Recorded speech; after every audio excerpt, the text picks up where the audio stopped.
예, 시작해 볼까요? 예. 오늘 첫날이라서 이제 자료가 두 개 있어요. 그래서 강의 계획서랑 OT자료 볼 건데요. 뭐 2기쯤 됐으니까 뭐 길게 할 거 없고요. 최대한 짧게 해가지고 빨리빨리 정리하고 진도 나가도록 하겠습니다. 뭐 다 아시는 것처럼 뭐 긴기보도 없고요. 예, 반갑습니다.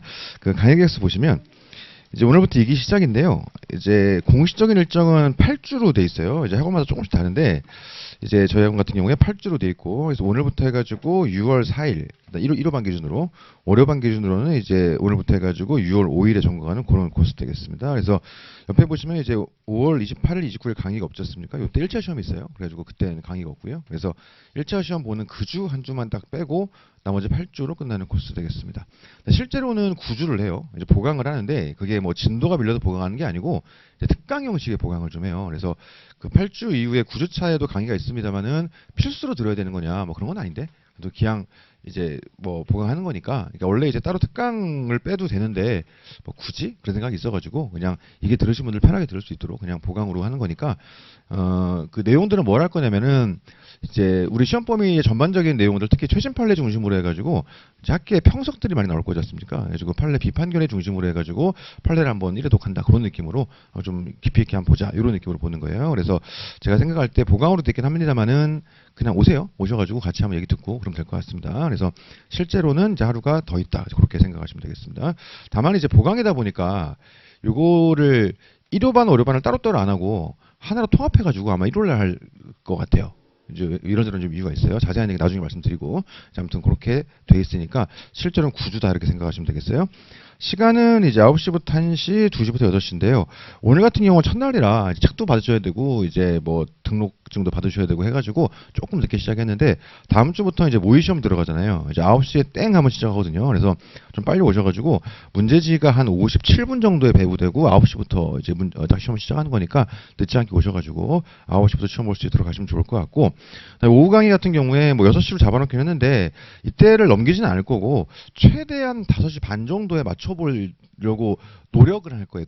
노력 의무 그냥 하는 게 아니고 노력 의무 한다가 아니고 하도록 노력한다 뭐 이런 건데 이제 최대한 5시 반 정도에 맞춰보도록 하긴 할 겁니다. 근데 만만치는 않을 것 같고 6시는 안 넘길 거니까 너무 시간 오버에 대해서는 걱정 안 하셔도 될 것 같습니다. 대신 우리 연기일기 때는 계속 막 늦게까지 강의하고 보강하고 막 그랬는데 2, 3기는 안 그래요. 대신에 이제 6시 정도까지는 생각하시고 대신 최대한 좀 빨리 맞춰드리겠다. 그렇게 좀 보시면 되겠습니다. 교재는 뭐 다 아시는 것처럼 서브랑 이제 사례집 1기 때 봤던 사례집하고 심화 퀴즈 자료 이렇게 있는데 일단 서브는 이제 많은 분들이 단권화 교재로 쓰시는 교재인데 단권화를 꼭 서브로 해야 되는 건가? 그건 아니에요.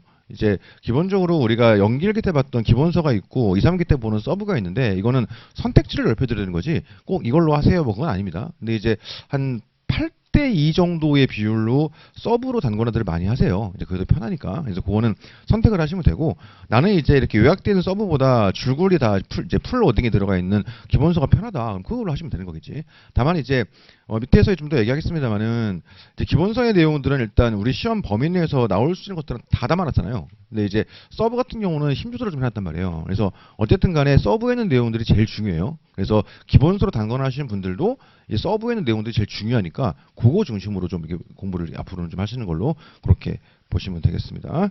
그 다음에 이제 서브 같은 경우에 이제 퀴즈 자료도 마찬가지고 이제 그 이게 이제 그 실강 실영상 1일 월 모두 근데 온천반 분들은 제가 무료로 제공을 좀 해드리고 있는데 이거는 그냥 좋은 마음으로 하는 거죠. 그러니까 매년 이제 그 강의 수능 시작할 때마다 이제 작년 강의 들었던 분들이 맨날 물어보시는 게 교재를 새로 사야 됩니까? 이런 거 많이 물어보시거든요. 근데 이제 기본서나 이런 거 사례집 이런 거야 뭐 선택을 좀 하면 될 것 같은데 추록도 드리고 하니까 서브는 웬만하면 바꾸면 좋을 것 같아가지고 그냥 아예 드려버려요. 근데 다만 이제 그러다 보니까 어떤 문제가 있냐면 요거를 제가 출판사가 아니니까 제가 책을 내는 게 아니잖아요. 그러니까 제가 이제 매입을 해가지고 드리는 거란 말이에요. 그러다 보니까 이제 환불하시는 분들이 문제인데, 그러니까 개인 상황에 따라서 환불하시는 걸로 뭐 제가 막 서운해하거나 막 이런 건 아닌데, 물론 조금은 서운하긴 해. 근데 이제 그런 거는 아니긴 한데, 이제 문제가 이제 제가 교재를 드린 거니까 환불하시면 반납을 해야 될 거잖아요. 근데 이제 낙서가 돼 있으면 이거를 폐기 처리를 해야 돼요. 그러니까 이제 제 입장에서는 이제 좋은 마음으로 드린 건데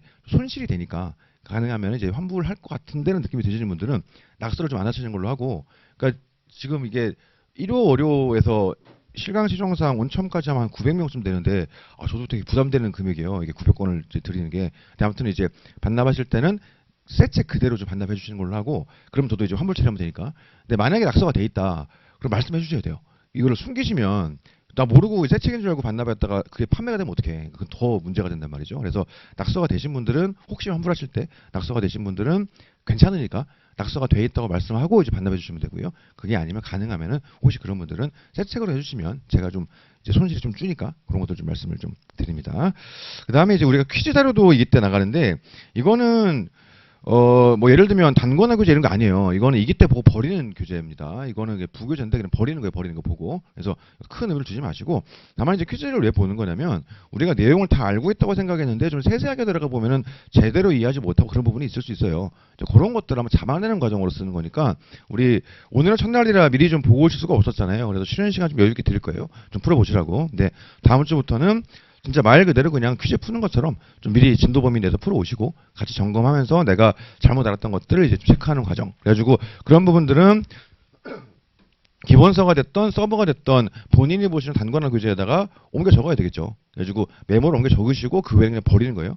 많이 물어보시는 게 3기 때도 퀴즈 한번 돌릴까요? 많이 물어보시는데 그럴 필요가 뭐가 있겠어요. 그런 용도로 쓰는 게 아니에요. 그래서 우리가 제대로 알지 못했던 것들 그런 것들을 잡아내는 용도로 쓰는 거지 이걸 두고 나중에도 보고 이런 거 아니니까 그렇게 좀 보시면 되겠습니다. 그래가지고 이거 복습하실 때도 이번에 보고 버린다는 마음으로 그냥 딱 보고서 필요 없는 것들 제끼시면 되고 아 이거는 조금 내가 적어놔야 되겠다 싶은 것들은 단권화 교재에다가 옮겨 적으시고 그렇게 하시면 되겠다. 용도가 그렇게 돼 있습니다.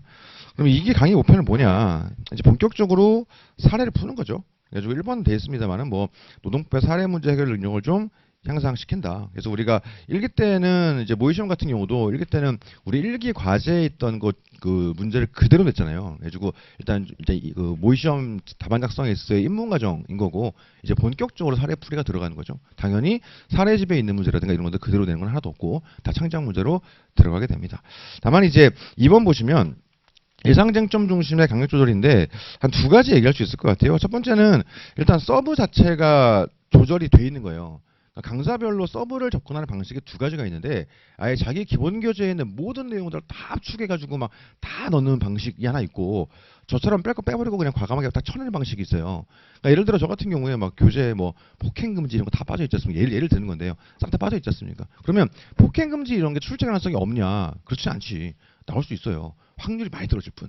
확률이 희박하니까 날려버리는 거지 확률이 없지 않습니다. 그래서 일단 지금까지 제가 강사하면서 서브에서 뭐 주제가 됐던 판례가 됐던 빠져나간 적은 한 번도 없어요. 그래서 올해도 서브가 빠져나갈 것 같지는 않아요. 근데 사실은 이게 100%는 아니에요. 그래서 이거 외에도 나올 수 있긴 하다. 어쨌든 간에 서브 자체가 이미 힘 조절 돼 있는 거니까 여기서 막 더 너무 줄이려고 하는 건 안 돼요. 그러니까 여기 있는 건 다 보세요. 다 보시고 물론 그 안에서 조금 더 힘을 주고 조금 힘을 빼고 이럴 수는 있겠지. 근데 여기서 버릴 거 버리고 이렇게 하면 안 되니까 기본적으로는 다 보신다. 물론 극소수 아예 버릴 것도 있긴 있어요. 그건 말씀을 드릴 건데 기본적으로는 서브 자체가 강력조절 되어 있는 거니까 좀 그렇게 보시면 되겠습니다. 두 번째는 또 어떤 의미가 있냐면 이제 모의시험을 접근하는 방식도 다양하죠. 그러니까 예를 들어서 2기 같은 경우는 그 첫날부터 모의시험 보는 분들도 많아요. 근데 저는 이제 다음 주부터 복습용으로 보는 건데 뭐 이런저런 이유가 있겠죠. 근데 그것도 약간 스텝을 밟아가는 느낌인 거죠. 그러니까 1기 때는 우리 아시는 것처럼 과제에 있는 주제를 그대로 내가지고 진짜 시간 재가면서 분량 맞춰가면서 하는 그런 연습을 했다면 2기 때는 이제 그런 거 아니고 진짜 생으로 내는 건데 대신 2기 때 내는 문제들은 막 구석에 있는 지엽적인 거 막 너무 최근 판례 이런 건 내지 않고요. 2기 때는 우리가 전통적 의미에서의 A급 중심으로 그렇게 좀 문제가 나가게 됩니다. 그래서 좀 지엽적인 내용들 혹은 뭐 너무 최근 판례 이런 것들은 3기 때 문제가 나갈 거고 2기 때는 이제 주제 자체를 많이 보던 주제들 그런 게 나가는 거니까 그 나름대로 이제 힘 조절 되겠죠. 그래서 소위 말하는 A급 주제들에 대해서는 2기 때 좀 힘을 좀 잘 줘가지고 준비를 해보고 그 외에 3기 때 그 외의 내용들을 조금 더 브리타스로 대비하면서 좀 추가하는 방식으로 그렇게 시험을 대비를 해볼 겁니다. 자 다음 페이지 가시면 3페이지에서 뭐 판례 연출 완성되어 있는데 뭐 사실은 완성이 되겠어요? 우리 계속 외우는 거지. 이렇게 외웠다가 까먹고 또 외웠다가 까먹고 이런 거지 않습니까? 그래가지고 시험 전날도 외우고 시험 당일 아침에도 외우고 시험 보고 와서 또 까먹고 뭐 그런 거니까 뭐 계속 이건 완성이 없어 사실은. 그래가지고 완성을 목표로 하는 거지 완성이 되진 않아요. 계속 외우는 거지. 그래서 모의시험 보는 것도 우리가 뭐예요? 이 판례를 내가 혼자 외웠을 때는 다 아는 줄 알았는데 막상 써보니까 이 부분을 빼먹더라. 그런 것들을 이제 점검하는 과정이죠. 그리고 이 판례를 난 이렇게 이해하고 있었는데 막상 문제를 풀어보니까 이런 의미가 아니었구만. 그런 것들을 또 체크해 나가는 과정이고. 그래서 모의시험 보신 내용들 가지고서 시험 봐봤더니 이게 또 문제가 되더라. 그런 것들은 단권화 교재에다가 적어놔야죠. 이번에 실수한 거 다음에 또 실수하니까 그런 것들을 계속 연습해 나가는 과정이니까 완성을 목표로 이제 연기일기에 비해서 판례 암기에 대한 좀 비중을 높이셔야 되겠죠. 이제는 외우고 까먹고 계속 외우시는 방식으로 고려 가시면 되겠습니다. 4번에 답안 작성 기술의 완성 마찬가지예요. 완성을 목표로 하는 거죠. 완성이 되겠어요. 계속 하는 거지. 그래가지고 최대한 완성에 근접할 수 있도록 완성을 목표로 계속 가져가는 겁니다. 그래서 우리가 일기 때 했던 것들은 어쨌든 간에 말 그대로 문제를 푸는 것보다는 시간 분량 조절, 이제 감 잡는 거, 기초 잡는 거 그런 게 오히려 더 주였다면 이제부터는 진짜 문제를 푸는 거죠. 그래가지고 이 문제 푸는 것들을 제대로 한번 연습해보는 방식으로 그렇게 가도록 하겠습니다.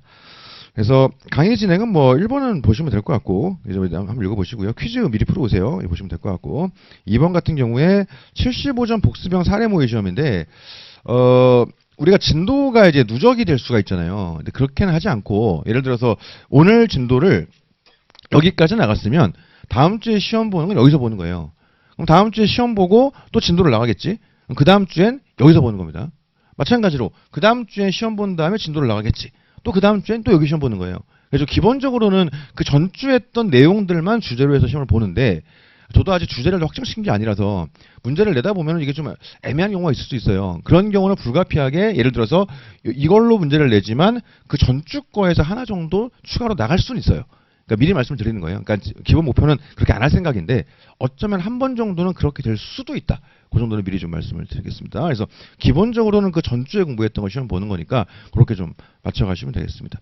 그래서 우리가 이제 많이 고민들을 하는 게 회독에 대한 고민들을 많이 하잖아요. 그래서 이게쯤 되면은 막 일주일에 1회독 해야 되는 거 아니면 이러는데 안 그래도 돼요. 그런 거 필요 없어. 그래서 제일 중요한 건 그 주의 진도를 꼼꼼하게 잘 복습하고 시험 준비하는 거 그게 아무래도 제일 중요하니까 거기에 좀 힘을 주시고요. 나는 좀 실력이 된 사람이라 욕심이 난다. 그런 분들은 누적 복습을 하되 뭐 예를 들어서 첫 주에 이거 복습하고 2주에 이렇게 복습하고 3주에 이렇게 복습하고 이렇게 되면 남는 건 계속 근로자만 남잖아요. 그러니까 이건 별로 의미 없는 것 같고 누적 복습 하시고 싶으시면 한 주만 누적하시죠. 첫 주에 이거 보고 둘째 주에 이거 보고 셋째 주엔 이렇게 가고 넷째 주엔 이렇게 가고 이런 식으로 한 주 누적 복습 정도 괜찮은 것 같고 아니면 아예 학원 진도 범위와 별개로 나는 노조법을 우리 먼저 하거든요. 이기는 그렇게 하다 보니까 나는 근기법도 같이 돌려야지 이런 분들은 이제 투트랙으로 가는 것도 가능할 수 있을 것 같고 근데 이런 것들이 모두 누적도 마찬가지고 이걸 하는 거의 전제는 뭐냐면 그 주 복습 거를 충실하게 할 수 있음을 전제로 얘기하는 거죠. 이게 안 되는데 막 오버해가지고 막 이런 건 할 필요 전혀 없어요. 오케이. 그렇게 좀 보시면 되겠습니다. 강의계표 오른쪽에 3페이지 보시게 되면 이게 진도표인데요. 이건 이제 예습하실 때 좀 진도 참조하시면 될 것 같습니다. 그래서 이게 진도가 밀리지는 않을 거고 최대한 진도를 더 좀 땡겨볼 생각이에요. 약간. 그래가지고 가능하면은 이제 그 7주 차에 근기법이 끝날 수 있도록 그렇게 좀 해볼 생각입니다. 그래서 8주 차에는 노동법 총론이랑 기타 법령을 할 건데 이제 적어도 근기 노조 정도는 7주에 끝내줘야 한 번씩 시험을 볼 수 있으니까 전 범위를 이렇게 이제 맞추려고 하는 거죠. 그래서 2기 같은 경우는 구조가 이렇게 돼 있다 보니까는 총론 파트랑 기타 법령은 따로 시험에 안 잡혀 있어요. 왜냐면 그때 종강이니까. 이제 지금 고민인 건 아직 확정 안 했는데 고민인 건 9주에 이제 판례 특강 하잖아요. 보강 형식으로 하지 않습니까? 그래서 기왕하는 거 그때 총론이랑 기타 법령을 시험을 한번 볼까? 그것도 좀 고민 중이긴 한데 그 본다면은 채점자 배정을 어떻게 할 것이냐 아니면 자가 첨삭으로 할 것이냐 고민이 좀 있어요. 이제 그거는 좀 더 고민을 해보고 강의 중간에 또 말씀을 드리겠습니다. 그래서 일단은 공식적으로는 근기의 노조까지만 딱 시험 볼 수 있고 마지막 주에 총론하고 기타 법령을 하니까 그거는 이기에 모의심이 없는 그런 구조를 일단 짜져 있긴 합니다. 그리고 8주에 뭐 최신 판례도 써있긴 한데 특별히 볼 건 없을 거예요. 봐도 뭐 한 두어 개 정도 있을 수는 있는데 이건 뭐 부담 가지지 마시고 일단 서브에 있는 게 거의 최종본이다라고 생각하시면 될 것 같아요. 자, 그래서 이거는 예습하실 때만 참조하시면 되겠습니다. 그 외에는 필요 없죠. 그냥 버리시면 되겠어요. 네. OT 자료 가시죠. OT 자료 가겠습니다. 제가 원래 그 특강이나 보강 이럴 때는 좀 옷을 편하게 입는 편인데 정규 과정에서는 항상 정장이 있거든요. 그거는 뭐 이런저런 이유가 있는데 뭐 저 개인적으로는 이제 좀 마음이 흐트러질까봐 스스로를 다잡는 그런 게 좀 있어요. 근데 오늘이 이제 이게 개강인데 박스티를 입고 왔잖아요. 근데 이게 이제 십몇 년 만에 처음인데 이게 왜 그러냐. 허리를 다 다쳤어요, 제가. 그래서 지난주에 우리 아들하고 놀다가 아들을 되게 높게 들어보고 싶은 거예요. 그래가지고 하늘로 이렇게 짠 들었다가 허리가 우지직 나요. 그래서 그래가지고 제가 지금 이 허리 보호대하고 있거든요. 그래가지고 도저히 이거를 보호대하고 셔츠 입을 수는 없잖아요. 그래가지고 이렇게 좀 상황이 돼 있습니다. 예. 우리 아들이 많이 컸음을 제가 인지를 못했던 것 같아요. 그렇죠? 아빠는 늙어가고 아들은 커가는데 너무 슬픈 얘기야. 아들을 들어보다가 허리가 나갔다니. 그렇죠? 그래가지고 우지직 한 다음에 이제 직업병이죠. 딱 들을 순간 우리 사회적으로 이제 디스크라 불리는 추간판 탈출. 그래가지고 추간판 탈출인가? 그러면서 그래서 큰일 났다. 그러면서 어떡하지? 그러는데 병원 가보니까 그건 아닌 것 같고 이제 운동을 하도 안 해가지고 근육에 좀 문제가 생겼다고. 그래서 원래 몸이 많이 망가져가지고 몸 만드는 운동을 좀 해야 되겠다고 안 그래도 생각하고 있었는데 재활 운동을 하게 생겼어요 지금. 그래가지고 허리가 이렇습니다. 그래서 그 다음 주에도 혹시 제가 맨투맨을 입고 온다. 그럼 아직도 아픈가 보다. 이렇게 하시면 되고 다음 주에 정장 입고 오면 나았나 보다. 이렇게 그냥 생각하시면 되겠어요. 그래서 작업실에서 일하다가 자꾸 허리가 하니까 나도 모르게 욕이 나오더라고. 쌍시옷 들어가는 그 욕이 나오더라고요. 그래가지고 강의 중에 그러면 안 되잖아. 그래서 혼자 되게 최면을 걸고 왔어요. C가 나오게 되면 나도 모르게 시스타 이렇게 하려고 준비를 계속 머릿속으로 시스타 이렇게 계속 생각을 좀 하고 있습니다. 자, 아무튼 그렇게 되어 있습니다. 예. 자, 허리 조심하시죠. 예. 무거운 거 들지 마시고 팔 조심하시고 그렇죠? 그렇게 가시면 좋겠어요. 자, OT자를 보시게 되면 1페이지 우리가 이제 1호반 따로 5호반 따로 하는데 이제 한 5년 6년 됐어요. 5호반을 깔기 시작한 지가 더 됐나? 아무튼 처음에는 왜 깔았냐면 1호반 마감 때문이었죠. 그래서 1호반 실강 실험사 마감이 되다 보니까는 어쩔 수 없이 5호반을 추가로 깔았던 건데 그리고 기한 까는 거뭐 영상 한 판 이런 거 하는 것보다는 그래도 와서 하는 게 나을 것 같아가지고 2번을 똑같은 걸 하고 있거든요. 그러다 보니까 제 입장에서는 조금 피곤하긴 해요. 이틀을 풀로 이렇게 하다 보니까. 그러니까 예를 들어서 허리도 지난주 월요일인가 다치고 나서 괜찮아졌거든요. 병원도 갔다 오고.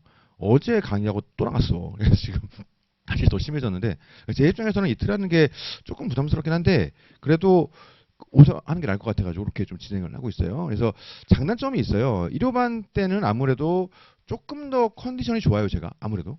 근데 5호반 때는 조금 더 피로에 쩔어 있긴 한데 아무래도 한 번 돌린 거를 똑같은 걸 또 하는 거잖아요. 그러니까는 1호반 강의 진행하면서 질문 들어왔던 것들이라든가 그런 것들이 좀 반영되어 있다 보니까 강의 컬이 뭐 기본적으로 차이가 있겠냐면은 미세한 차이가 좀 있긴 있는 것 같아요. 그래가지고 제가 동영상 강의도 5호반 걸 올려버리거든요. 약간 좀 이제 보정된 내용들이다 보니까 이제 그렇게 진행하고 있습니다. 자, 그런데 이제 우리가 자꾸 1호 5호를 수강생분들이 자체적으로 막 크로스 하시는 분들이 있어서 그렇게 하시면 안 돼요. 그러니까 수강생 인원에 맞춰가지고 지금 강의실도 잡아놓고 채점자도 배정해놨기 때문에 자체로 바꿔버리시면 이게 혼란이 좀 오거든요. 그래가지고 원칙적으로는 이게 안 되는 거고 대신 뭐 불가피한 사정이 있어가지고 미리 좀 말씀해 주시면 그 주는 이렇게 1호반으로 돌릴 수 있도록 그렇게 좀 조치를 취해 드릴게요. 근데 이제 미리예요. 미리. 지체 없이 이런 거 아니고 미리. 우리 1차 시험 출제 포인트죠. 지체 없이는 이미 월요일 된 다음에 바로 이런 거고 미리는 뭐 일요일 되기 전에 미리 뭐 이런 거니까 오케이 그런 거죠. 미리 말씀해 주시면 그렇게 해보도록 하겠습니다. 자, 2번 가보시게 되면 우리 수험 계획 관련해서 유예생분들은 하던 대로 하시면 돼요. 그러니까 학원의 정규 과정이 제일 검증된 과정이에요. 그래서 그거 잘 맞춰가시면 되고 동차분들이 문제인데 동치자분들 특히 이제 아예 생동분들 있잖아요. 이제 초심자분들 작년 뭐 여름부터 혹은 가을부터 처음 시작하신 이런 분들이 한 2기쯤 가면 허덕허덕 해가지고 놓으려고 그래요. 1차 압박도 되게 크고 뭐 그런 게 좀 있단 말이에요. 근데 그렇게 하시면 안 돼. 그러니까 이렇게 해서 2기 때 내려놨다가 후회하는 분들을 너무 많이 봤어요. 너무 많이. 그러니까 인간 사는 게 비슷해가지고 그 수많은 사람들이 후회했다는 건 나도 후회할 확률이 매우 높다는 거예요. 그러니까는 포기하시면 안 돼요. 그러니까 지금 내려놓으면 우리 1차 압박이 있고 그러니까 저 내려놓고 싶을 텐데 잘 공부도 안 되는 것 같고 근데 지금 내려놓으면 다 날아가요. 그러니까 구력이 좀 긴 분들은 한 두어 달 쉬어도 그게 또 금방 회복이 되는데 짧게 하신 분들은 우리 옛날에 슬램덩크의 그 강백호 그런 느낌이에요. 너무 짧게 막 실력이 올라오니까 내려놓으면 금방 다 없어져 버리는 거지. 그래서 지금 내려놓으면은 다시 거의 처음으로 돌아가 버려요. 그러니까는 놓으면 안 돼요. 그래서 1차, 2차 밸런스를 맞추셔야 되겠습니다만은 절대 놓으시면 안 되고 그럼 예를 들어 이런 거지. 그럼 정말 최소한도로 할 수 있는 게 뭐냐? 2기 강의만 들으시고 복습 안 해도 되니까 저한테 범위 문의해가지고 뭐 그거만 공부해 가서 모의 시험 보고 또 그냥 강의 들으시고 그거만 해도 되고 그만 최소한 하면 되니까 아주 놓지 않는 걸로 그렇게 좀 하시면 됩니다. 그래서 1, 2차 밸런스 같은 경우는 개인별로 달라가지고 제가 뭐 일률적으로 말씀드릴 수는 없고 각자 상황에 맞춰가지고 맞추시면 되겠어요. 예를 들어 박스 안에 보시면은 나는 그냥 1차 압박이 커가지고 월요일부터 목요일까지 1차만 하고 금요일 날 시험 준비해가지고 토일 강의 들어가겠다. 이렇게 할 수도 있는 거고, 아니면 뭐 월, 화, 수 1차 준비하고, 목요일부터 일요일은 2차에 몰빵해야 되겠다. 이럴 수도 있는 거고, 아니면 나는 좀 1차 여유가 있는 것 같다. 그러면은 매일 한두 시간만 1차 하고, 나머지는 2차에 몰빵할 수도 있고, 그리고 똑같이 밸런스라는 것도 4월 초의 밸런스와 4월 말의 밸런스와 5월 초의 밸런스는 또 다를 수 있겠죠. 5월 넘어가면 아무래도 1차에 좀 더 힘을 줘야 될 것이고, 그런 것들은 좀 각자 상황에 맞게 좀 이렇게 하시면 됩니다. 다만 이제 개인적으로는 이제 제 입장에서는 좀 보수적으로 말씀드릴 수밖에 없다 보니까 1차는 조금 힘을 주시는 게 맞긴 맞는 것 같아요. 특히 올해 같은 경우는 뭐 예년에 비해서 막 난이도가 말도 안 되게 올라가진 않을 거예요. 그러니까 보통 우리가 수험판에서 매년 1차 시험 될 때 되면 올해는 되게 어렵게 나올 거라더라 이런 말 매년 들어요. 매년. 그때마다 항상 얘기하는 게 안 그럴 거니까 그냥 파던 대로 하세요. 이렇게 얘기한단 말이죠. 근데 올해는 작년에 2차 합격자가 너무 많았던 관계로 조금 어려워지긴 할 거예요. 그래서 이게 말도 안 되게 확 이럴 것 같지는 않은데 그래도 조금 상향은 어느 정도 분명히 있긴 있을 거예요. 그러니까는 올해는 조금 더 힘을 주시는 게 맞을 것 같아요. 그래서 이렇게 말씀드리는 건 제가 처음인데 조금 올해는 그래도 힘을 주시는 게 여러모로 좋을 것 같습니다. 특히 민법 이런 건 아무래도 좀 더 힘을 주시는 게 좋을 것 같아요. 그 다음에 뭐 지금 벌써 얘기가 아니긴 한데 2기 끝나고 나서 3기를 넘어갈지 말지를 동차분들이 고민들을 많이 하는데 넘어가세요. 근데 이제 3기 가봐야 굉장히 무의미한 상황이다. 내가 아예 뭐 답안 서른도 못 쓰는 그런 상황이다. 이런 분들은 동차반으로 가시면 되겠어요. 그래가지고 사실 뭐 동차반 같은 경우는 아예 이제 생짜 처음 써보는 분들 대상으로 하는 거라서 동차반만 들어서는 합격하기가 어려워요. 근데 이제 어쨌든 동차반에서 찍어서 하니까 거기서 하는 거를 메인으로 가져가면서 영일 리기 때 했던 것들을 내가 자체적으로 좀 추가하겠다 이런 마음이면 괜찮거든요. 그래가지고 아예 손이 안 나간다 이런 분들은 동차반도 괜찮습니다. 근데 웬만하면 3기로 가시죠. 오케이. 뭐 동차반 가시게 되면 뭐 그런 것도 있어요. 자신감도 좀 올라가고 그러니까 여기서 막 너무 막 잘하는 분들 사이에서 막 힘들어하다가 맨날 밑에 있고 막 이렇게 힘들어하다가 거기 가면 좀 위에 있을 거 아니야. 양민도 학살하고 막 이렇게 그러다 보니까 조금 장점되는 게 있어요. 그러니까 어떤 느낌이냐면 이런 거지. 롤을 하는데 나는 실버야. 예를 들어서 실버인데 너무 힘든 거예요. 올라가기가 아주 안 되겠다. 부계정을 만드는 거지. 아주 아이언 가가지고 막 이렇게 하는 거야. 처음 한 사람인 것처럼. 그렇죠. 제가 요즘에 많이 당하고 있어요. 앞만 봐도 쟤는 브론즈가 아니야. 도저히 믿을 수가 없어. 근데 이제 내가 얘기하는 거죠. 나는 저 롤 한 지 6개월밖에 안 돼서 난 잘 못한다. 이제 얘기하는 거야. 자기도 6개월밖에 안 됐대. 믿을 수가 없어. 그러니까 어떤 느낌이냐면 제가 느끼기에는 한 3년 공부한 사람이 헌동쯤 되는 거죠.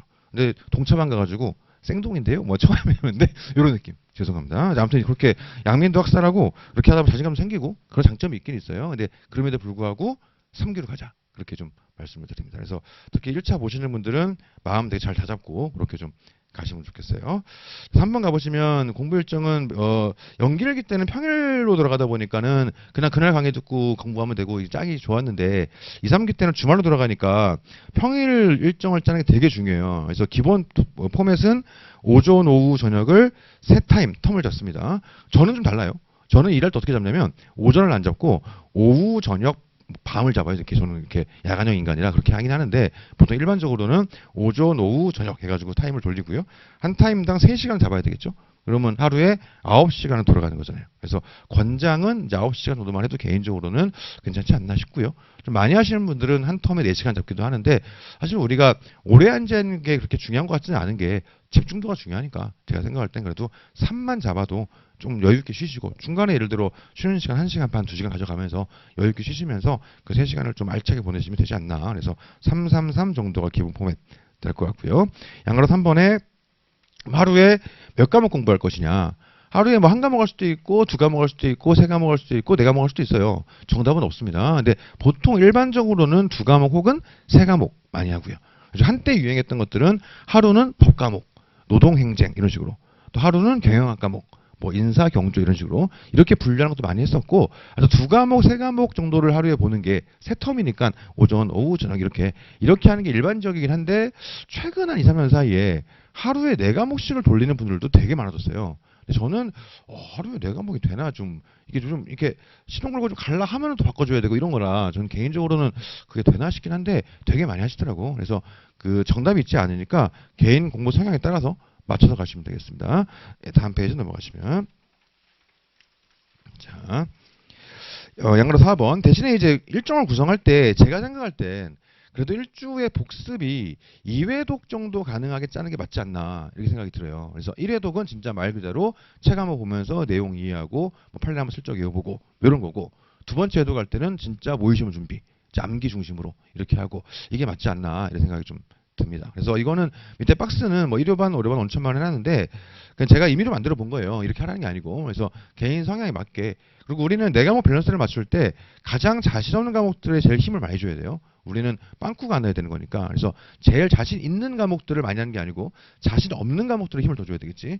근데 이제 다 비슷한 것 같다. 그러면 노동법을 좀 많이 해야죠. 배점이 높으니까 범위도 넓고 그렇게 되어 있습니다. 그래서 예를 들어 월요반 같은 경우에 월요일날 강의 듣고 휴식한 다음에 화수목 해가지고 한번 1회독하고 전과목 금요일날 이제 시험 준비해가지고 토요일날 시험 보고 그 다음에 일요일날 또 시험 준비해가지고 월요일날 시험 보고 요거 이런 코스 그냥 짜봤는데요. 예를 드는 거지 예시. 그래가지고 본인 상황에 맞게 루틴을 좀 짜야 됩니다. 그래가지고 나는 예를 들어 뭐 수요일날 오전에는 어디서 노동법을 공부할 거야. 뭐 이런 것들 이게 루틴이 짜 있는 것으로. 그래서 장소도 짜놓으세요. 나는 한 장소가 좋다 쭉 가시면 되고 한 장소에서 한 물리더라 그럼 장소도 바꿔 가시면서 예를 들어 뭐 수요일은 스카의 날 이런 식으로 뭐 이런 거 있지 않습니까? 뭐 월화는 독서실의 날뭐 이런 식으로 이것도 본인 상황에 맞춰가지고 좀 잡고 가시면 되겠습니다. 그래가지고 두 번 돌리게 되면은 3일에 한번 돌리는 거니까 요때 진도 범위 짜기 쉽잖아요. 한번 돌리고 그 다음에 시험 준비니까 말 그대로 빨리빨리 시험 준비하면 되고 그래서 주 단위로 진도 범위 짜가지고 그렇게 준비하시면 좋지 않을까 이렇게 생각이 되고 아무튼 루틴을 잘 짜는 게 제일 중요해요. 그래서 루틴을 잘 짜가지고 이게 이 루틴이 3기까지 그대로 가니까 시험 볼 때까지 계속 가는 거고 지금 시작하실 때 한번 잘 짜놓으시면 좋을 것 같습니다. 자 3페이지 가보시면 교재 활용법 되어 있는데 아까 얘기했던 것처럼 선택지를 드리는 거지 서브를 꼭 해야 되는 게 아니에요. 이론 판례 기본서를 하셔도 되고 서브를 하셔도 되고 편한 대로 선택하시면 되는데 대신 이제 기본서를 하시는 분들은 기본서에 없는 서브에 추가된 판례 이런 게 있지 않습니까? 뭐 책에 다 있잖아요. 그럼 오래서 붙이시거나 그런 식으로 하시고 힘 조절도 서브에 있는 주제 이런 거 중심으로 더 힘을 주시면 좋겠다. 이렇게 되어 있습니다. 자 5번에 질문 방법 뭐 옛날에 하던 거죠. 보시면 될 것 같고 넘어가겠습니다. 예. 자, 4페이지 가시면 이제 유의사항이 있는데요.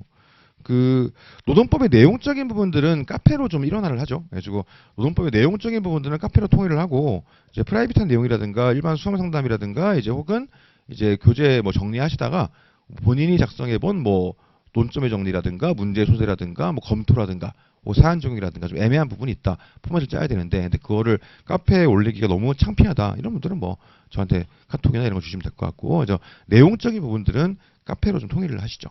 자, 그렇게 가면 되겠습니다. 그 다음에 5페이지 가보시게 되면 6번 모의시험 진행돼 있어요. 모의시험 진행. 다음 주부터 이제 모의시험 진행되고요. 전부 다 당연히 사례형입니다. 그래서 일단은 진도 범위 내에서 시험 내니까 생각보다 범위 많지 않아요.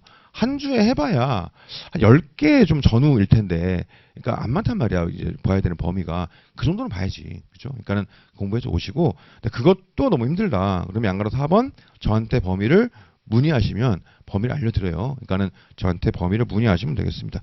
다음 페이지 가시면 6페이지에 그러면 어떤 식으로 문의하시는 거냐? 카톡이나 문자나 뭐 이메일 주시면 되는데 이메일은 좀 제가 늦게 확인할 수가 있어가지고 좀 위험하고 카톡이나 문자가 좋아요. 그래서 길게 쓸 필요 없어요. 그냥 범위 문의 이렇게 하면 돼. 말머리 해가지고 범위 문의 그러면은 아 뭐예요 이렇게 하니까 저한테 카톡이나 문자를 주시면 빨리 회신을 해드릴 거예요.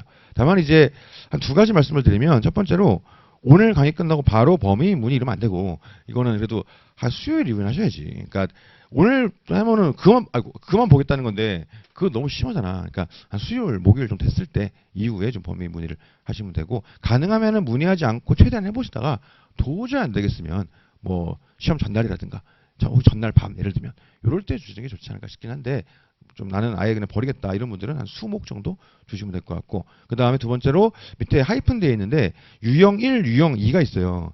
유형 1은 모의시험 주제 3개 나오는 건 딱 그걸 알려드려요. 뭐 예를 들면 근기법상 근로자, 근기법상 사용자, 경역금지 약정 뭐 이런 식으로 알려드리는데 유형 2는 한 6개 알려드려요. 조금 더 넓혀가지고 그래서 나는 3개만 딱 보기엔 좀 싫다. 그럼 유형 2 이렇게 하시면 되겠죠. 그래서 범위 문의 하시면서 유형 1, 유형 2 어떤 게 1인지 헷갈리시면 3개, 6개 이렇게 문의하시면 제가 알려드리겠지. 그래서 그렇게 활용하시면 되겠습니다.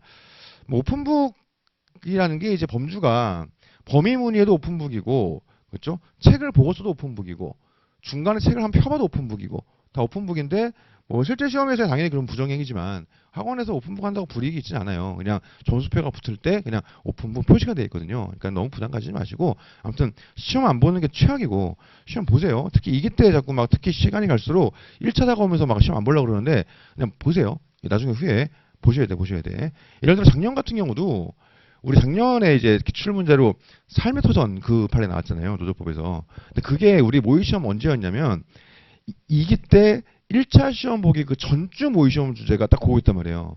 그러다 보니까는 그때 1차 본다고 시험 안 본 분들은 사실은 삶의 도전을 제대로 시험을 안 봐보고 시험장에 들어갔던 거지. 그래가지고 그런 분들이 꽤 있었어요. 그래가지고 보세요. 이거 나중에 후에 뭐가 나올지 모르잖아. 그래서 시험은 다 보시고 대신 힘드실 것 같으면 범위를 문의하시고 그래서 책 보고 쓰는 것도 별로예요. 별로 의미 없어요. 근데 이제 그럴 수는 있겠지. 나는 안 보고 하려고 그랬는데 갑자기 탁 막히는 거에 쓰려고 하니까 그럴 때는 뭐 책을 잠깐 펴보고 쓱 본 다음에 덮고 쓰겠다. 그 정도는 괜찮을 것 같은데 어쨌든 간에 안 보는 게 최악이에요. 책 보고 쓰는 것도 별로 의미 없고 그러니까 범위 문의 이렇게 좀 하시는 게 차라리. 그래서 가능하면 최대한 실제 시험처럼 주제가 한 10개밖에 안 되니까 그렇게 좀 준비를 하시고 도저히 안 되겠으면 문의를 하세요. 자, 그 다음에 7페이지 가시면 7번 답안 채점 및 첨삭 되어 있는데요. 채점자 명단은 제가 어저께 새벽에 제 카페에 올려놨어요. 참조하시면 될 것 같고 특히 이제 온천반 같은 분들은 마감 시간 준수를 좀 잘 하셔야 돼요. 우리 온천반 분들이 제가 다음 주부터 시험이잖아요. 제가 금요일 날 저녁부터 문제를 업로드 해놔요. 그래서 시험을 금요일 저녁부터 이제 월요일이니까 월요일 오후 3시인가? 그걸 확인하셔야 되는데 그때까지 기간이 여유 있게 있거든요. 근데 월요일 날 막 점심 이후에 해가지고 막 하지 마시고 좀 미리 하세요. 미리 하셔가지고 그렇게 좀 하시면 좋겠습니다. 그래서 이게 마감 제출 시간이 1분만 넘어가도 제출이 안 돼요. 그러니까는 이거 PDF 바꾸는 것도 좀 연습해보고 하셔야 되니까 미리 시험 보셔가지고 특히 첫 주 정도는 미리 보셔가지고 시간 맞춰가지고 꼭 올리시는 걸로 그렇게 하시면 좋겠습니다. 그리고 온천반 분들 헷갈려 하시는 게 온천반 분들은 학원에서 그 파란 그 시스템이 올리는 거예요. 그러니까 뒤에 보시는 이제 메일로 보내는 그거는 온천반이 아니고 일반 동영상이. 그러니까 지금 우리가 양가로 1번은 실강 실용상 온천반 돼 있잖아요. 이 온천반 분들은 파란 그 시스템으로 올리는 분들 학원에서 공식으로 하는 거 그러면은 제출돼 가지고 똑같이 첨삭이 돼 가지고 등수 나가고 하셨습니까? 근데 양가로 이번에 있는 동영상 강의는 일반 동영상 강의예요. 온천반이 아니고 순수 동강은 신림동에서 첨삭이 원래 없어요. 시스템상. 근데 이제 그렇게 했더니 사람들이 답을 안 쓰니까 쓰게 하려고 제가 따로 계약해가지고 첨삭자를 두고 있는 거죠. 그러다 보니까 특성상 답안을 동시에 내는 게 아니니까 등수를 매길 수가 없어요. 그러니까는 등급 표시하고 코멘트하고 그런 식으로 드리는 거거든요. 이게 달라요, 이게. 제가 온천만 분들이 일로 보내는데 그거 아니고 파란 글로 보내셔야 됩니다. 네, 다음 페이지 가시죠.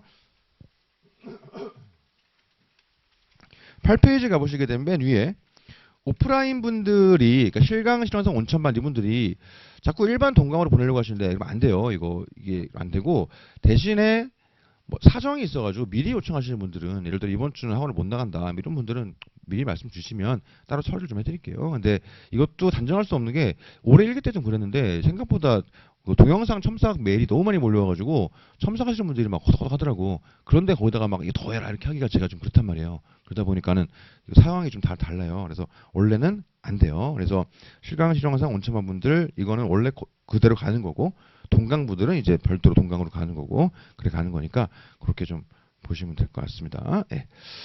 그래서 동강 보시는 분들은 그 밑에 유의사항 맞춰가지고 제출하시면 되고 대신 맨 밑에 보시면 박스가 있잖아요. 이메일을 특히 좀 주의하세요. 이메일 주소가 1357에는 레빌로 720-2고요.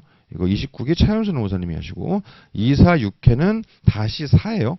30기 김경민 노무사님이 하시고 이렇게 되어 있습니다. 그래서 이메일 주소 착각하시면 안 되고 이렇게 되어 있습니다. 그래서 실강 실용상 온천반 분들이 예를 들어 오프라인 강의를 못 오거나 온천 타이밍을 놓쳐버리면 저한테 말씀 안 하시고 자꾸 막 동강으로 보내버리시는데 그렇게 하면 안 돼. 이거 여러 혼란이 좀 많아요. 이게 도급 계약이라 저도 이제 발송된 계약 그 매일 건수 곱하기 얼마 이렇게 이제 정산을 해드리거든요. 그럼 너무 혼선이 많아. 그러니까 그렇게 하시면 안 되고 저한테 미리 말씀 주시면 상황 봐가지고 돌려드릴 수는 있는데 이렇게 하시면 안 되겠다. 그거 좀 말씀을 드립니다. 그래서 일반 동강 보시는 분들 유의사항 꼼꼼히 읽어보시고 맞춰가지고 발송을 좀 하세요. 그 다음에 9페이지 가시면 9번에 자료 관리 및 뭐 상담 이런 게 있는데 자료는 다 버리세요. 그러니까 뭐 예를 들어 연기 과제 자료, 일기 과제 자료, 뭐 추가 판례 자료 다 필요 없어요. 버리세요 그냥. 옮겨 적은 거 빼고는. 이게도 마찬가지죠. 퀴즈 자료 본 다음에 나중에 버려요. 그렇죠? 그래서 다른 과목들도 그냥 버리세요. 인사 관리 정도만 좀 이슈 자료가 있다 보니까 그 정도는 뭐 놓을 수도 있겠다. 근데 그 정도 빼고는 다 버리세요. 다 버리시는데 그럼에도 불구하고 꼭 갖고 있어야 되는 게 있어요. 그게 특히 2, 3기 모의시험 예시답안. 모의시험 문제는 항상 심혈을 기울여 이제 모의시험 내고 있다 보니까 그 정도는 갖고 계시고 그 외에는 다 버려도 됩니다. 그러니까 극단적으로 얘기하면 실제 시험장에 진짜 나는 정리가 안 돼 있다. 그런 분들은 실제 시험장에 2, 3기 모의시험 예시답안만 들고 가기도 해요. 그러니까 그것도 괜찮아. 그러니까는 그렇게 중요하니까 이거는 가져가셔야 되고 그 외에는 다 버려도 됩니다. 그리고 다음 주에 시험 보고 나서 2주차부터 저도 그렇고 합격자도 그렇고 상담을 좀 진행해 볼 생각이에요. 그래서 매주 좀 활발하게 한번 진행을 해볼 생각이니까 필요한 분들은 이거 활용하시면 되겠습니다. 자세한 건 다음 주에 또 말씀드릴게요. 세 번째로 유튜브 라이브는 연기일기 때는 많이 하는데 이기부터는 사실 뭐 별로 필요 없을 것 같거든요. 근데 혹시라도 좀 이런 특성을 가진 분의 얘기를 이제 온라인을 통해 한번 들어보고 싶다. 그런 분들 계시면 의견을 좀 주시면 좀 취합을 해가지고 따로 한번 좀 진행을 해보도록 하겠습니다. 자, 마지막 페이지 가시면 마지막 페이지 그 위에 그 박스를 보시면 그 이하 싸이월드 감성주의 돼 있지 않습니까? 근데 이제 누가 그러더라고. 요즘에 20대 초반은 싸이 감성이 뭔지 몰라요 그러더라고. 근데 그런가? 그래도 좀 아시지 않을까? 그런 건데 이제 그런 건데 싸이 감성은 그런 거잖아요. 약간 좀 오글거리고 막 이런 거예요. 근데 그게 옛날에 되게 멋이었거든. 지금 보면 오글거리지. 근데 그때는 멋있었다니까 그게. 그런 거죠. 그래가지고 밑에가 약간 그런 건데 요게 이제 다들 힘든 시기니까 저도 공부할 때 힘들었겠죠. 그래가지고 저 공부할 때 혼자 보면서 막 전의를 불태웠던 그런 글이라 그냥 이기 때 항상 갖고 오거든요. 이 오글거림을 참아가면서 그렇게 그냥 참고하시면 좋겠습니다. 진도 나가시죠. 네. 퀴즈 자료 먼저 보겠습니다.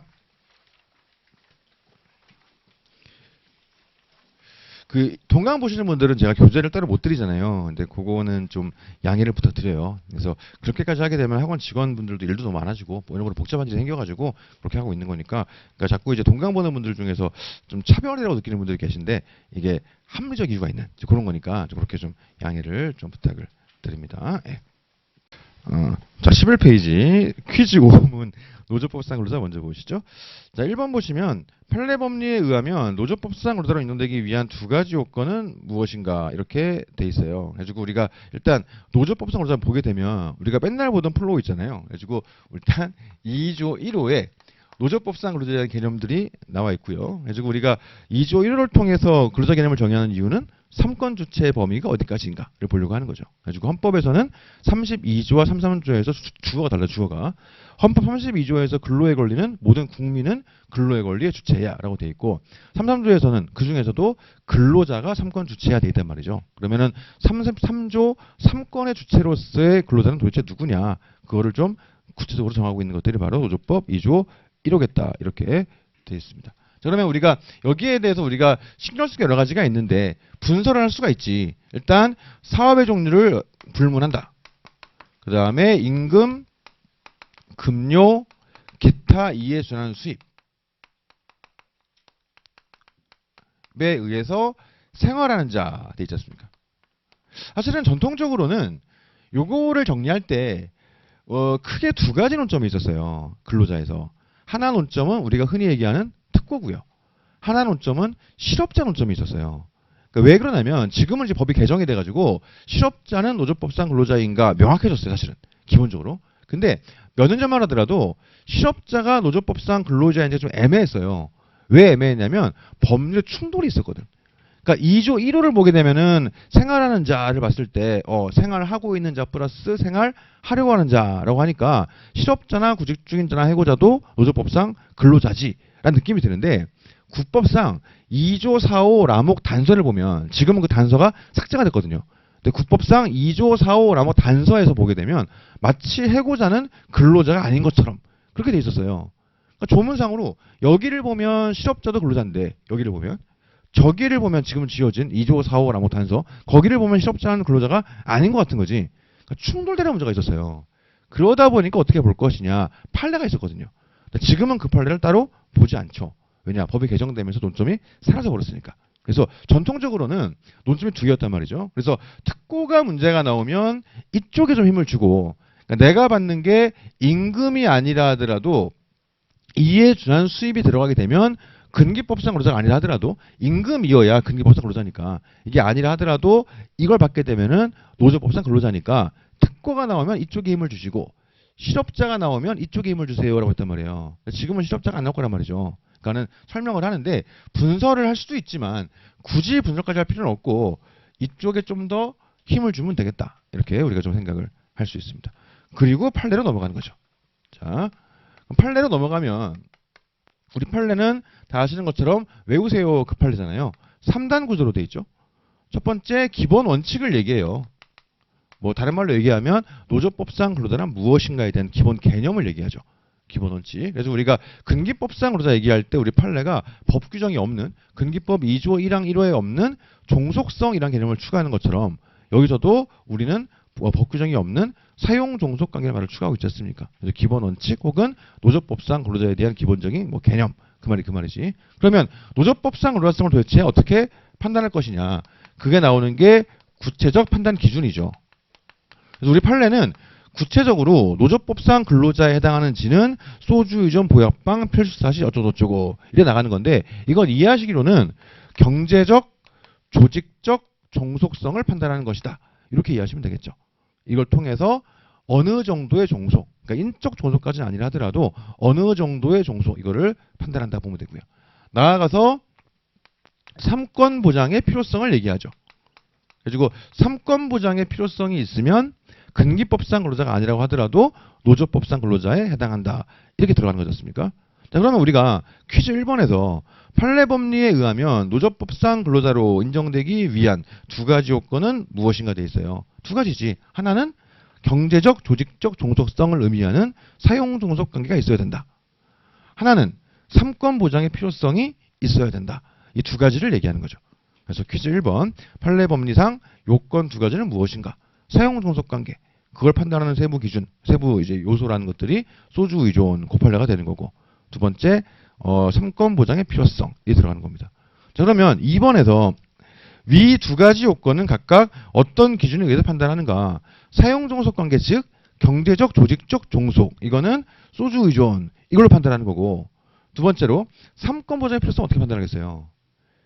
기본적으로는 이게 있으면 그냥 이것도 있는 거예요. 사실은 우리가 요건 두 가지라고 하는데 두 개는 맞물려요.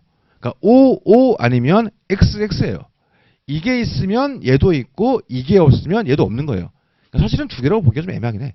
근데 굳이 얘기하면 두 개가 맞지. 자, 아무튼 그래가지고 이걸 통해 봤을 때 경제적 조직적 종속이 있는 걸 그러면 대등한 교섭권을 보장할 삼권 보장의 필요성이 있구나. 이런 느낌인 거지.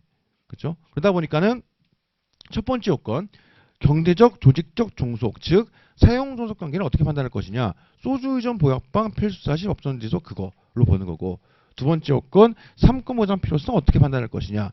이걸로 판단하는 거죠. 이게 있으면 있는 거고 없으면 없는 거니까. 물론 한 가지 조금 애매한 게 방송 연기자 케이스. 그게 조금 애매하죠. 그거는 이제 요거를 판단할 때 얘가 맞물려 들어가는 거니까. 그때는 뭐 굳이 얘기하면은 삼권 보장의 필요성이라는 것들은 대등한 교섭권을 보장할 필요성 뭐 이런 느낌이 될 것이고 근데 그 정도 제외하고 일반적으로는 이게 있으면 이게 있는 거니까 결국 삼권 보장의 필요성이라는 것들은 경제적 조직적 종속성이 인정이 되는가를 가지고 판단하게 되더라. 그렇게 구조를 좀 가져가시면 될 거예요. 자, 3번 위의 두 가지 요건은 상호 어떤 관계인가? 기본적으로는 둘 다 갖춰야 돼요. 그러니까 경제적, 조직적, 종속관계 하에서 노동력을 제공하고 있어야 되고 나아가서 삼권 보장의 필요성도 있어야 되겠지.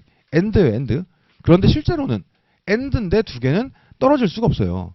이게 있으면 이것도 있고 이게 없으면 이것도 없으니까. 물론 아카데믹하게 들어가면 다를 수도 있지. 근데 그런 건 시험에 절대로 안 나와요. 우리 저도 시험용으로는 이게 있으면 이것도 있는 거고 이게 없으면 이것도 없는 거예요. 그러니까 경제적, 조직적 종속이 없는데 예를 들어 삼권 보장의 필요성이 있다? 이건 상상하기가 어렵지. 오케이? 예를 들면 그런 건데요. 이게 OXXO는 말이 안 돼요. 적어도 수업용으로는. 그러니까는 OOXX. 기본적으로는 둘 다 있어야 된다. 근데 실제 결론적으로는 둘 다 있거나 둘 다 없을 것이다. 그렇죠? 자, 그러면 4번 근기법상 근로자는 모두 노조법상 근로자인가? 일반적으로는 그렇죠. 일반적으로는 근기법상 근로자면 노조법상 근로자예요. 자, 우리 수업용으로도 그렇게 이해하시면 돼요.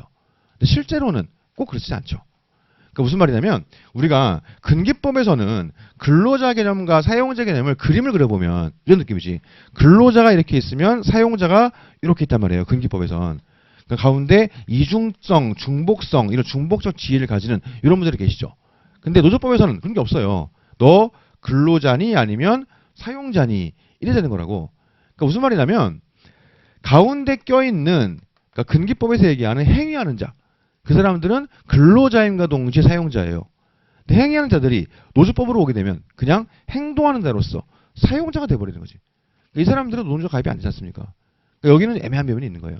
그러니까 뭐냐면 우리가 일반적으로 이해하시기로는 근기법상 근로자는 이렇게 돼 있고 노조법에서는 특고라든가 실업자가 포함되니까 널 따라가면서 이렇게 이해하는데 엄밀히 말하면 이건 아니지. 엄밀히 말하면 근기가 이렇게 있으면 노조는 이렇게 있는 거죠. 근로자 개념이. 그래가지고 근기법상 근로자긴 한데 노조법엔 근로자가 아닌 사람들이 이쪽에 빠져있긴 해요. 사실은. 행동하는 자리인 사람들. 그냥 사용자니까. 그렇긴 한데 수업용으로는 사실은 이거는 크게 고려할 필요는 없다. 그냥 근기법상 근로자면 당연히 노조법상 근로자겠거니 이렇게 그냥 생각하시면 되겠습니다. 자, 그래가지고 실제로 우리가 뭐 예를 들어 골프장 캐디 이런 판례 보게 되면 이들이 어떤 주장을 하냐면 예를 들어서 우리는 기본적으로 골프장과 관계해서 근기법상 근로자야라고 주장하는 거예요. 먼저. 그리고 예비적으로 설사 근기법상 근로자가 아니라고 하더라도 노조법상 근로자야 이래 가거든요. 근데 만약에 판단을 해보니 법원에서 내치상 씨의 슬픈 이야기로 근기법상 근로자인지를 봤어요. 봤더니 근기법상 근로자인 거죠. 그럼 그 뒤에 논의는 필요 없어요. 그냥 끝난 거지. 이게 되면 얘도 되는 거니까. 근데 내치상으로 해보니까 이게 안 되는 거지. 그러니까 그 뒤로 소주 의전이 들어올 수 있는 거잖아요. 예를 들면 그런 느낌인 거죠. 그래서 우리 저도 수업용으로는 근기법상 근로자면 노조법상 근로자가 된다라는 느낌으로 이해하시면 됩니다. 근데 실제로는 그렇지 않다. 그러니까 이 퀴즈 같은 경우에 굳이 얘기하면 아니다가 맞지. 아니다가 맞는데 그렇다고 이해해도 사실은 적어도 수업용어는 크게 문제가 없겠다. 이렇게 말씀을 드리는 겁니다. 자, 그럼 우리가 소위 말하는 특수 형태 근로 종사자라는 말의 개념이 뭐냐? 근기법상 근로자라면 더 얘기할 게 없어요. 근기법상 근로자가 아닌데 노조법상 근로자성에 논쟁이 있으니까 이들을 통틀어서 우리가 특수 형태 근로 종사자, 특수고용직 이래 부르는 거지. 오케이? 자, 이렇게 보면 되겠습니다. 자, 5번. A 노동조합의 조합원 갑은 최근 해고되었는데 별도로 분호 구제 신청을 하지는 않았다. 갑은 조합원 자격이 인정되는가? 그러니까 나는 해고됐는데 분호 구제 신청을 제기하지 않았어요. 근데 조합원 자격이 여전히 인정되는가? 보통 여기서 그렇다라고들 많이 하죠. 보통. 근데 사실 답은 알 수 없다예요. 왜 그러냐? 규약을 봐야지, 규약. 그러니까 이 사람이 이 노조의 조합원 자격을 갖췄는지는요. 두 가지를 봐야 돼요. 첫 번째는 뭘 봐야 되냐? 이 사람이 노조법상 근로자인지를 봐야지. 두 번째로는 이 사람이 이 노조에 가입할 자격이 있는지, 즉 이 노조의 규약상 가입 범위를 봐야죠. 그러니까 예를 들어서 우리 노조는 규약을 봤더니 해고자, 실업자, 구직 중인 자는 가입할 수 없음 돼 있다고 치자고요. 그럼 이 사람은 해고되는 순간 조합원 자격을 상실하겠죠. 그럼 이 사람이 그 소위 말하는 종사 근로자로서의 조합원 자격을 유지하기 위해서는 어떻게 해야 될까요? 분호 구제 신청을 제기해야지. 그렇죠?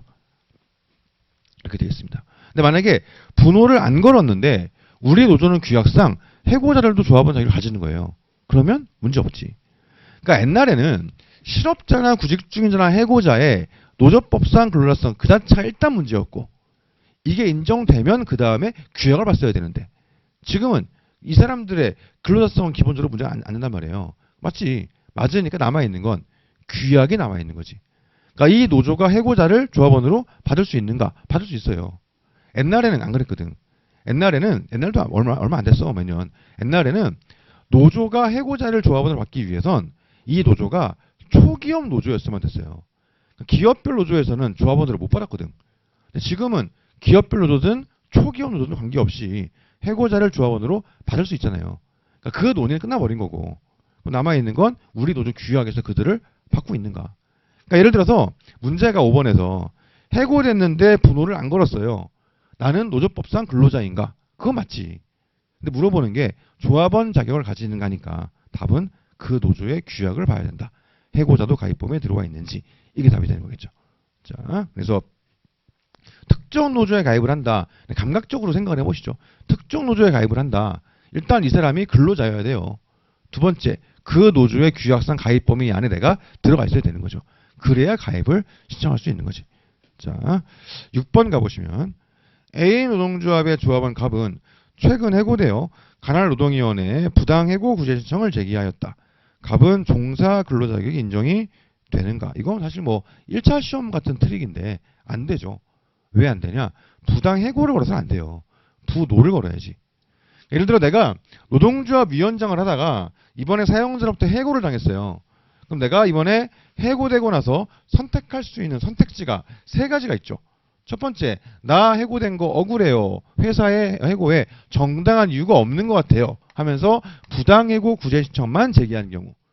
두 번째, 개별법상 쟁점 필요 없고 집단법으로 싸우겠다. 부노만 거는 경우. 불이익 지급의 분호다. 세 번째, 부해랑 분호를 둘 다 거는 경우. 세 가지 경우의 수가 있을 거예요. 실무상으로는 둘 다 걸지. 그렇죠? 근데 예를 들어서 내가 둘 다 걸든 분호를 걸었다. 그러면 노조법에 의해서 이른바 중노위 재심 판정이 있을 때까지는 종사 근로자의 지위를 가지게 되죠. 근데 해고만 걸어버리면 안 그래요. 그냥 날아가는 거야. 오케이. 그래가지고 우리가 종사조합원으로서의 지위를 유지하기 위해선 기본적으로 분호 구제 신청을 제기를 해야 되겠다. 걸게 되면 이 사람이 종사조합원 지위를 언제까지 유지할까요? 뭐 생각만 해보시면. 내가 분호를 걸었어요. 여기는 지금 부해를 걸었으니까 안 되는 건데 분호를 걸었다고 치고 내가 조합 활동하다가 해고되면서 분호 구제 신청을 제기했어요. 그러면 노조법에 의해서 종사조합원 지위가 유지가 되잖아요. 언제까지 됩니까? 중노위 재심 판정까지 되는 거죠. 그럼 그 이후에는 그게 날아가나 그냥 무조건? 그건 아니고 입법 목적을 고려할 때 중노위 재심 판정의 결과를 봐야죠. 예를 들어 중노위 재심 판정에서 분호다 나왔어요. 분호다. 이 사람 해고한 거 불이익 취급의 분호다. 사용자가 거기에 대해서 행소송을 제기한 거예요. 중노위에서 분호라 그랬는데 사용자가 소송을 제기했으니까 아 중노위 재심 판정 끝났구나. 이제는 더 이상 종사조합원 아니야. 이래 봐야 될까요? 그건 입법 목적에 맞지가 않지. 그러니까 중노위에서 분호다 그래버리면 사용자가 행소송을 제기해도 이른바 효력 부정지원칙. 효력은 끌고 가는 거예요. 이제 판정에. 그러니까 그때부터는 그때 이후로도 계속 중노위 판정이 유효하니까 그 이후로도 종사조합원 지위는 유지가 되겠죠. 반대로 중노위에서 기각이 돼버린 거예요. 그러면 이 근로자가 행소송을 제기해도 일단 중노위 재판이 끝났으니까 더 이상 종사조합원 자격은 유지가 안 되게 될 겁니다. 이게 연역을 좀 보셔야 되는데 연역을 97년도 이전에도 비슷한 규정이 있었어요. 그때는 이제 종사조합원 지위 이런 건 아니고 해고된 자가 뭐 분호 구제 신청을 제기하면 뭐 옛날 같은 경우에 뭐 확정 판결 시점까지 노조법상 근로자로 인정해주겠다 이런 규정이 있었는데 비슷한 규정이. 근데 그 당시에는 원래 확정 판결이었다고. 근데 그게 97년도 이후에 중노위 재심으로 줄어들었어요. 왜 그랬냐? 확정 판결까지 해버리니까는 해고가 정당함이, 해고가 분호가 아님이 명백한데도 이 사람이 단지 조합원 자격을 유지하기 위해서 그냥 계속 소송을 끌고 갔다 몇 년씩. 소위 말하는 남소가 좀 횡행했던 거죠. 그래서 남소를 방지하기 위해서 중노의 재심으로 줄이고 그게 최근에 법 개정을 통해서 종사조합원 유지 요건으로서 이게 들어온 거거든요.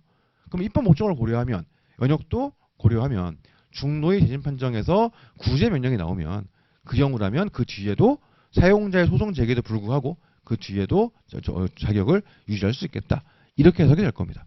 오케이. 자, 그 다음에 7번 가보시게 되면 불법 체류 외국인인 갑이 을노조에 가입하자 A사가 갑을 해고를 했어요. 그래서 갑, 을노조, A사가 주장할 수 있는 쟁점은 각각 무엇인가? 불법 체류 외국인인 갑이 을노조에 가입을 하였다 되어 있습니다. 자, 우리가 외국인 쪽 플로우 한번 타보시면 외국인이 근기에도 나올 수 있고 노조에도 나올 수 있죠. 외국인이 근기에 나오게 되면 기본적으로 근기법 2조 1항 1호 쓰고 외국인 판례로 넘어가는 거죠. 노조에 나오게 되면 노조법 2조 1호 쓰고 판례로 넘어가는 거고. 자, 우리가 일반적으로 근기법상 근로자를 얘기하면 일반적인 논점은 인적 종속성을 인정할 수 있을 것인가의 문제예요.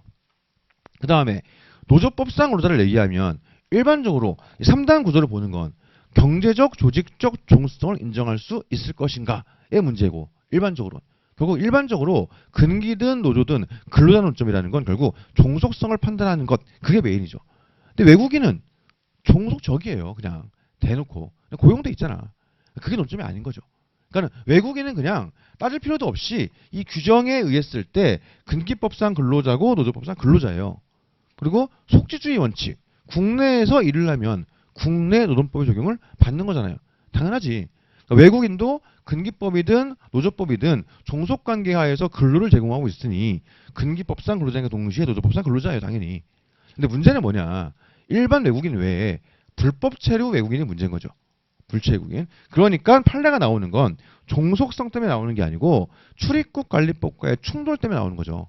출입국 관리법에서는 불법 체류 외국인의 취업을 금지하고 있는데 이쪽에서는 근로를 보호하고 있잖아요. 상권을 보장하고 있고 충돌되는 거지. 이래도 될 것이냐.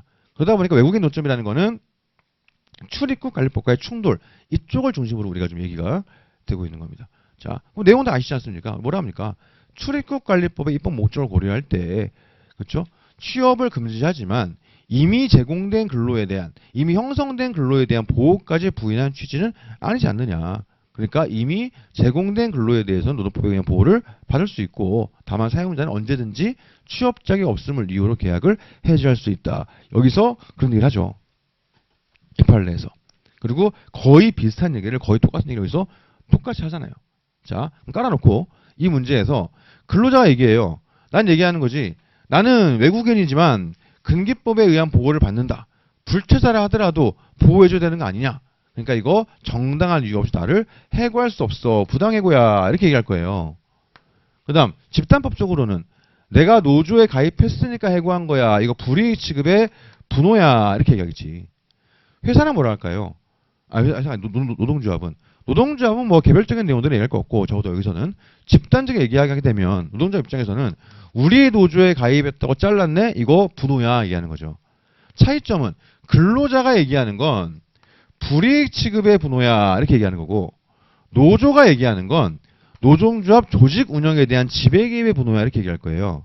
자, 회사는 뭐라 하겠어요? 너 체류 자격, 취업 자격 없음을 이유로 해고한 거니까 이건 해고에 정당한 이유가 있다. 이거 정당한 해고야. 이래 될 것이고. 그 다음에 분호 입장에서는 네가 불체자로 해고한 거지 노조 가입해서 한 거 아니야. 이러면서 이거 분호 아니야. 이렇게 얘기할 거예요. 서로 주장은 이렇게 하겠지. 근로자 입장에서는 이거 나 잘못한 것도 없는데 나 왜 잘랐어? 노조 가입해서 잘랐네. 노조 활동을 이유로 해고한 게 어떻게 정당한 이유냐? 이거는 불이익 취급의 분호다. 그래서 부당 해고의 동시에 불이익 취급의 분호야 얘기할 것이고, 노조 입장에서는 근로자가 우리 노조에 가입했다고 걔를 해고시켜 버림으로써 우리의 조직 사업을 방해하는 거 아니냐? 지배 개입의 분호다. 이렇게 얘기할 것이고, 회사 입장에서는 내가 너를 자른 건 노조 활동 때문이 아니야. 나 너 불법 체류자라 자른 거야. 저 정당 해고고 그것을 이유로 한 것이 아니지 않느냐? 분호 아니야 이렇게 얘기할 거예요.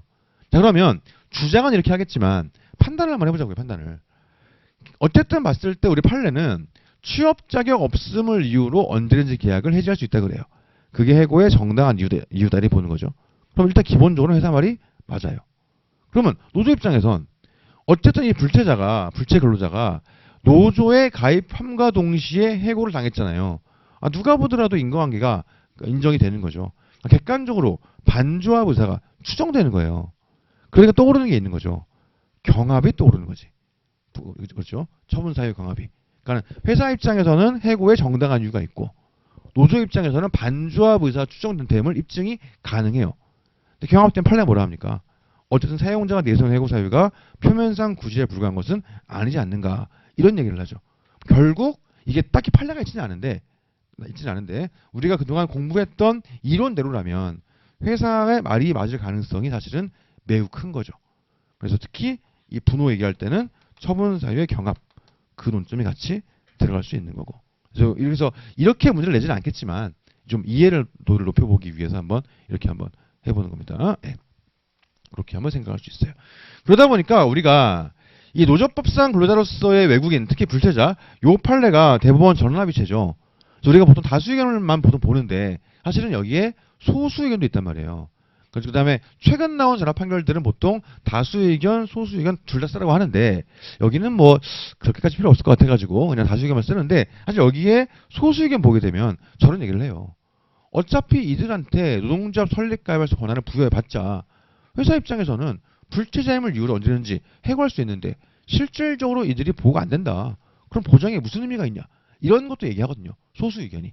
소수 의견은 불체자는 삼권 행사할 수 없음. 이게 소수 의견이니까. 하여튼 그런 것도 있다 보니까 한번 참고로 보시면 좀 좋을 것 같습니다. 자, 그래서 좀 이해도를 높이기 위해서 한번 해봤어요. 자, 8번을 가보시게 되면 A 회사의 근로자이자 B 노조의 조합원인 기업별 노조 갑은 최근 해고되어 관할 노동위원회 부당 노동행위 구제 신청을 제기했어요. 다음 물음에 답하시오. 기업별 노조에서 해고됐는데 분호를 걸었으니까 적어도 중노위 재심 판정이 있을 때까지는 종사 조합원 자격이 인정이 되는 거죠. 적어도. 그리고 중노위 재심 판정에서 구제 명령이 나왔다. 그러면 그 뒤로도 인정이 되는 거죠. 자, 아무튼 지금 종사조합원 자격이 인정이 돼요. 그러면 첫 번째로 양으로 1번 임원 선거에 출마할 수 있는가? 할 수 있죠. 왜냐? 종사조합원이니까. 기업별 노조에서 임원이나 대의원을 출마하려면 종사조합원이어야 하죠. 이제는. 근데 지금 종사조합원 자격이 해고됐지만 일정 기간 유지가 되는 거잖아요. 그러다 보니까 일단은 된다. 대신 변수가 있죠. 출마 시점. 좀 더 들어가 보면.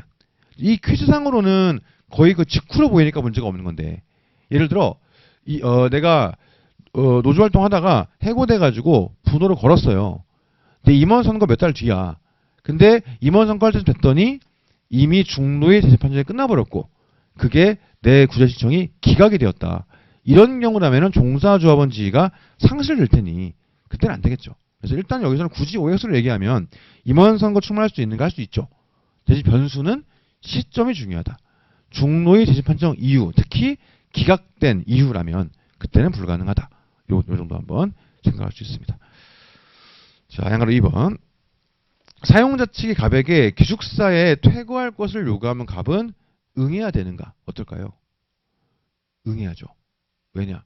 종사조합원으로서 노조법상 보호를 받는 거지 근기법상 보호를 받는 게 아니에요. 그러니까 개별적 근로관계에서 예를 들어 이게 나중에 부당해고가 돼가지고 나중에 돌아올 수도 있지. 그건 나중 문제고 적어도 지금은 근로관계가 해고에 의해 종료가 됐어요. 그럼 적어도 우리 회사에 직원이 아니란 말이에요. 직원이 아니니까 기숙사에서 나가라. 나가야지. 그렇잖아요. 대법원 판례 입장이에요. 옛날에 많이 보던. 자, 그래서 우리가 여기서 보호를 해주는 건 이 회사의 직원으로서의 근기법상 근로자로서의 지위를 보호해주는 게 아니고 집단법상 노동조합 내부에서의 기본적으로 종사조합원 지위를 인정해 주는 거니까 종사조합원으로서 이 노조 활동에 대한 보호를 받는 거지만 개별법상으로 이 회사의 근로자로서 직원으로서의 지위는 이제 날라갔어요. 물론 나중에 부당해고가 되면 돌아오겠지. 적어도 지금은 근로관계는 끝난 상태죠. 그러니까 기숙사에선 나가야 돼요. 그래서 퇴고 요구하면 나가야 되고 안 나가게 되면 퇴거 불응제를 구성할 수 있겠죠. 그래서 나가야 한다. 그 차이점 한번 생각할 수 있습니다. 자, 9번. 실업자가 노동조합에 가입할 수 있는지 여부를 판단하기 위해선 무엇을 검토해야 되는가? 아까 했던 얘기예요. 자, 기본적으로 실업자도 노조법상 근로자예요. 근데 모든 실업자가 노조법상 근로자냐? 아니지. 그러니까 예를 들어서 우리가 노동력을 제공하면서 대가를 받는 사람들을 사회적인 용어로 노동자라고 하잖아요. 그러면 모든 노동자가 다 노조법상 근로자냐? 아니에요. 그러니까 개인 사업자인 노동자 있을 수 있지. 나 1인 그 사업체로서 난 노무를 제공하고 내가 사업적인 수익을 받고 있어. 난 아무에게도 종속이 돼 있지 않고 너무나 자유로워. 이럴 수 있지 않습니까? 그런 사람들도 노동력을 제공하지만 근로자가 아니란 말이에요. 그러면은 일을 하는 모든 사람들이 다 근로자가 아닌데 일을 하지 않는 모든 자가 다 근로자다? 말이 안 되는 거지. 그러니까 실업자도 무조건 노조법상 근로자인 게 아니고 3권 보장의 필요성이 있는 실업자가 노조법상 근로자인 거죠. 우리 판례 입장이죠. 물론 우리 판례는 3권 보장의 필요성이 있는 실업자가 뭔지 말을 안 해요. 실업자라 하더라도 3권 보장의 필요성이 있다면 노조법상 근로자야. 이렇게 하는 거지. 여기서의 3권 보장 필요성이 무엇인가 말을 안 합니다. 자, 한번 생각을 해볼게요. 아까 우리 소위 말하는 노무 제공자들, 특고들을 판단할 때는 이들에게 3권 보장의 필요성은 무엇이냐. 지금 내가 노무를 제공하고 있는데 그게 경제적, 조직적 종속관계 하에서 노무를 제공하고 있다. 그러니까 얘는 보호의 필요성이 있겠구나. 이래 갔던 건데 실업자는 어떨지를 보자고요. 우리 자주 그리던 건데 한번 그림을 다시 떠올려 보시면 내가 지금 노무를 제공하고 있는 경우가 있고 노무 제공을 하지 않는 실업자인 경우가 있어요. 근데 내가 노무 제공을 하는데 인적 종속관계 하에서 노무를 제공한다. 그 다음 지금은 하고 있지 않지만 나 이거 하려고 한다. 이런 경우가 있겠죠. 두 번째, 그 정도는 아니지만 경제적, 조직적 종속관계 하에서 노무를 제공한다. 혹은 그걸 제가 지금 하려고 한다. 이런 사람이 있을 것이고 아예 종속성이 없는 너무나 자유로운 노무를 제공하려고 한다. 그걸 지금 내가 하고 싶다. 이런 게 있을 거예요. 자, 나눠보면 우리가 인적 종속관계 하에서 노무를 제공한다. 이 제공되는 노무를 우리는 근로라고 부르는 거죠. 종속관계 하에서 제공된 노무. 이건 근로가 되는 거죠. 그래서 이 안에 들어오면 얘는 근기법상 근로자가 되는 거예요. 그럼 근기법에 의한 보호를 받게 되고 당연히 노조법에 의한 보호도 받는 거죠. 그래서 적어도 수업용으로는 근기법상 근로자는 그냥 노조법상 근로자야 라고 해도 사실은 상관없어요. 실제로는 아니지만.